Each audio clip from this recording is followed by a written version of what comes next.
Assalamualaikum warahmatullahi wabarakatuh. Di video kali ini saya akan menyampaikan materi tentang TIK di bab 4 ya, atau pelajaran 4 tentang konsep dasar pemrograman. Nah, di materi kali ini kita akan belajar tentang apa itu pemrograman dan bagaimana cara kerjanya. Nah, kamu tentu telah pernah membaca not balok untuk memainkan sebuah alat musik. Nah, kamu dapat mengikuti langkah-langkah melipat kertas untuk membuat origami, dan apakah kamu pernah merangkai benang untuk membuat gelang persahabatan?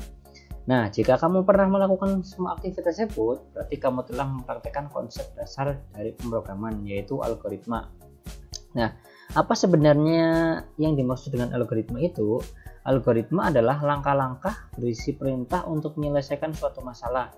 Nah, bagaimana sebenarnya cara menyusun algoritma itu dan bagaimana cara menerjemahkannya ke dalam bahasa pemrograman sehingga dapat memberi perintah kepada komputer. Nah, langsung saja kita buka halaman selanjutnya ya, di halaman 98. Nah, di sini akan dijelaskan tentang peta konsep pembelajaran di buku ini, yaitu algoritma nanti dapat ditulis dalam bentuk narasi atau kalimat, kemudian dalam diagram alir atau flowchart. Nah, untuk yang materi selanjutnya nanti kita akan membuat game sederhana, yaitu dengan menggunakan PowerPoint dan Microsoft Excel. Nah, untuk yang sekarang materi ini kita akan mengetahui tentang algoritma, yaitu sebagai dasar pemrograman. Tentunya algoritma sebagai dasar pemrograman, kamu juga akan mempelajari tentang perkembangan komputer dan dampaknya bagi kehidupan masyarakat. Nah, perangkat keras komputer tidak dapat bekerja jika tidak dilengkapi dengan perangkat lunak atau program.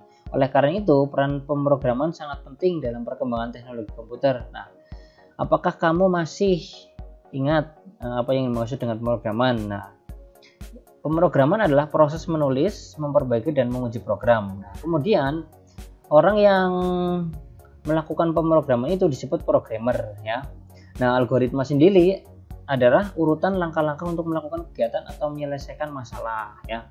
Dalam pemrograman dikenal istilahnya algoritma. Apa sebenarnya yang dimaksud algoritma? Nah, algoritma tidak hanya digunakan dalam pemrograman komputer saja.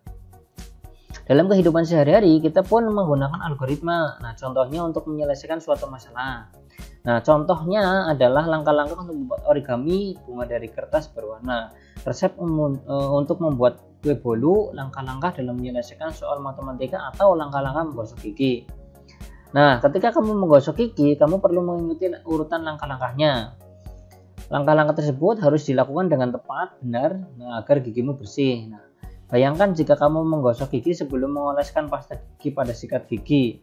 Nah, apakah gigimu menjadi bersih? Nah, tentunya tidak.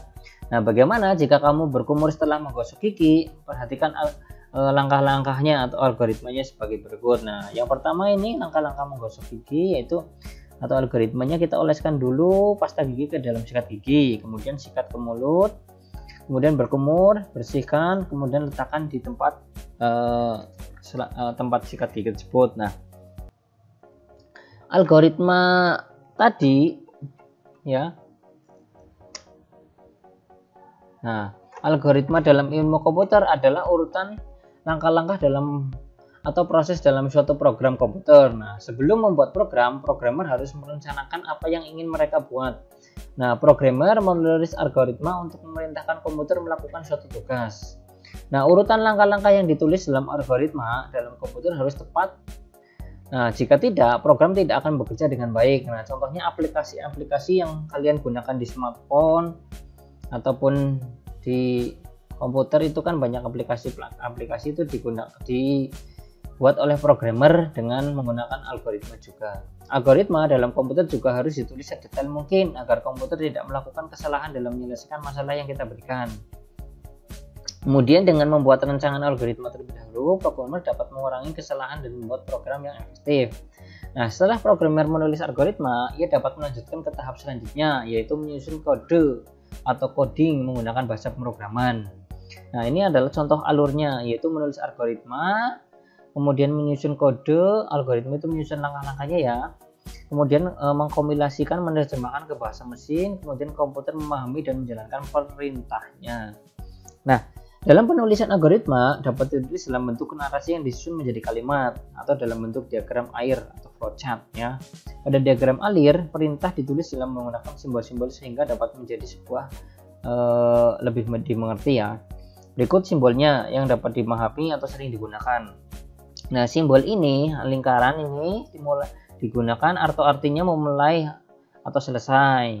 Kemudian kotak ini pengolahan data atau pemrosesan dan penghitungan. Ya, kemudian ini adalah aliran perintahnya. Kemudian kalau yang ini menilai keputusan atau perbandingannya. Kemudian ini data masuk atau data keluarnya. Ini jadi seperti ini ya. Nah, kamu telah mengetahui bahwasanya algoritma ini dapat ditulis menggunakan narasi atau dengan diagram alir, sehingga ingat kembali bahwa algoritma menggosok gigi adalah sebagai berikut bentuk alirnya.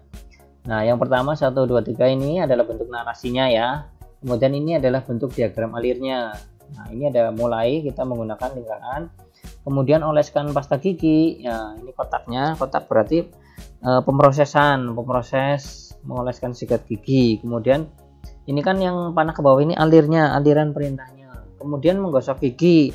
Lambangnya apa tadi? Kotak juga sama ya. Ini segitiga berarti data masuk. Ini berarti masuk ya. Nah, pasta gigi masuk dioleskan ke sikat gigi sih.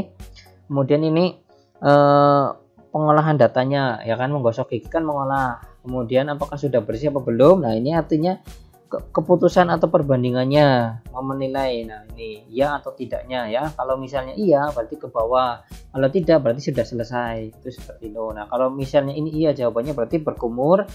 Nah, kemudian bersihkan lagi, kemudian letakkan tempat gigi sampai selesai. Itu seperti ini algoritmanya ya. Nanti kalian bisa juga mencoba dengan cara, atau misalnya kalian makan di prosesnya itu misalnya mengambil sendok dan sebagainya sampai minum sampai selesai ya. Nah, algoritma adalah salah satu dasar dalam berpikir komputasional. Apa itu berpikir komputasional? Apakah berpikir seperti komputer? Bukan. Berpikir komputasional adalah proses pemecahan masalah dengan memahami masalah utama dan mengembangkan cara-cara untuk menyelesaikannya. Nah, kondisional persyaratan adalah bagian dari program yang bekerja jika suatu pada program bernilai benar, jika suatu pada program itu bernilai tidak benar. Berarti benar atau salahnya ya. Nah, program akan bekerja dengan cara berbeda. Secara sederhananya kondisional digunakan untuk memeriksa apakah suatu pada program bernilai benar atau tidak benar dalam dijalankan. Kondisional dinotasikan dengan pernyataan if then jika maka untuk menyelesaikan suatu kasus, dan if then else jika maka sebaliknya. Jadi ada dua ya, jika maka yaitu if then else berarti jika maka sebaliknya untuk menyelesaikan dua kasus ya.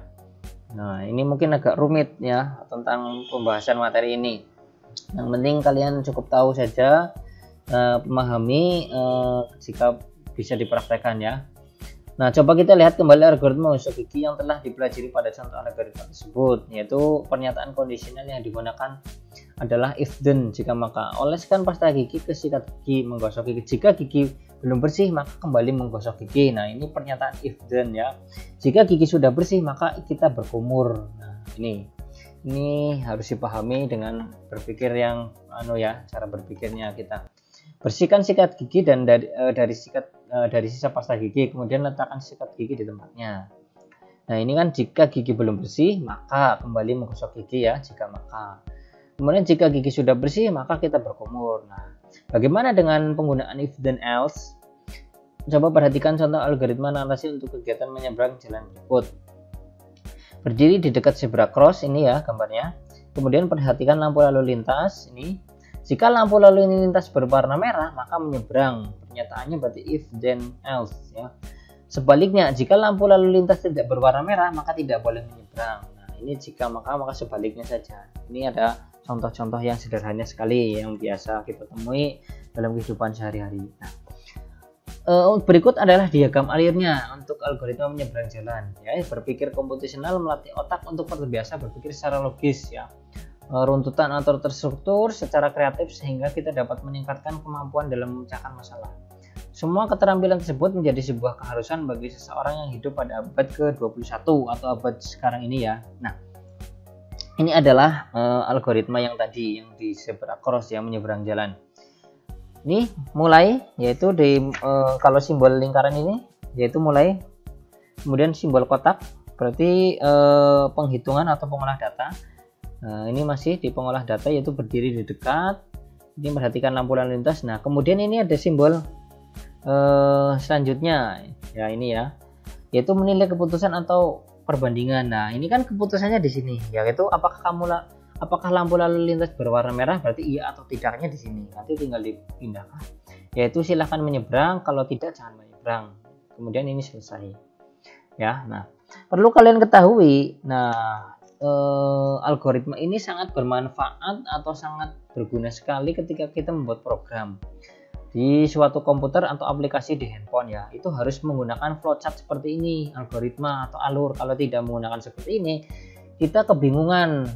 Kita misalnya sudah sampai sini, tidak ada alur proses pembuatannya, nanti kemana-kemana bingung ya kan. Harus ada awal dan akhirnya ya, suatu program itu dibuat.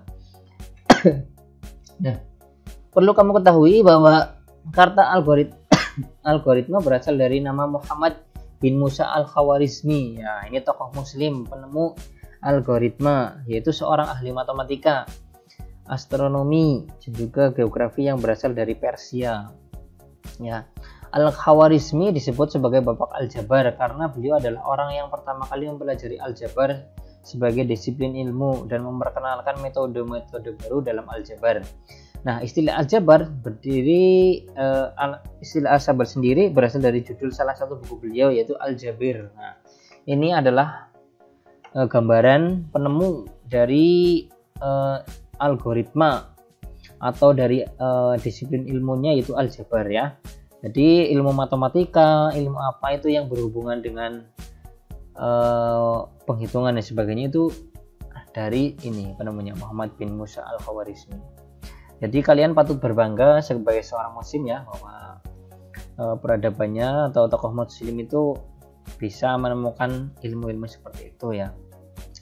Nah, terima kasih, semoga pembahasan video ini bisa dimengerti, bisa dipahami ya. Untuk awal ini yaitu tentang algoritma sebagai pemrograman dasar ya.